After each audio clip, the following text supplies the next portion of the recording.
আসসালামু আলাইকুম এভরিওয়ান। আজকে আমার স্টাইলে একটা আলু পরোটার রেসিপি দেখাই। অত আয়োজন করে আলু পরোটা বানানো তো আমার পক্ষে সম্ভব না বাচ্চাদেরকে নিয়ে।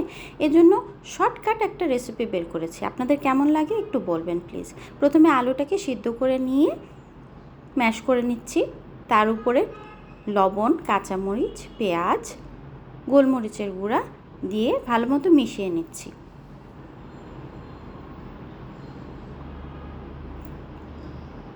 মিশিয়ে তার মধ্যে আটা দিয়ে দিচ্ছি। 5-6টা পরোটা রেডি করব, ওই অনুযায়ী আটাটা দিয়ে দিচ্ছি। এখন ভালো করে মিশিয়ে নেব। আটার সাথে আলুটাকে খুব ভালো মতো মিশিয়ে নেব। মেশানো হয়ে গেলে কুসুম গরম পানি দিয়ে অল্প অল্প করে পানি দিয়ে একটা ডো তৈরি করে নেব। এই যে আমাদের ডোটা রেডি হয়ে গেছে। এখন এই ডোটাকে এই যে বেলে এভাবে রুটি তৈরি করে নিচ্ছি এবং রুটিটা ভাজার সময়, পরোটাটা ভাজার সময় এপিট ওপিট ভালো করে আমি আগে প্রথমে সেঁকে নেব। সেঁকা হয়ে গেলে তার উপরে ঘি দিয়ে আর একটু ভালো করে ভেজে নেব। একটু গোল্ডেন ব্রাউন হয়ে আসলে আমাদের পরোটা একদম রেডি।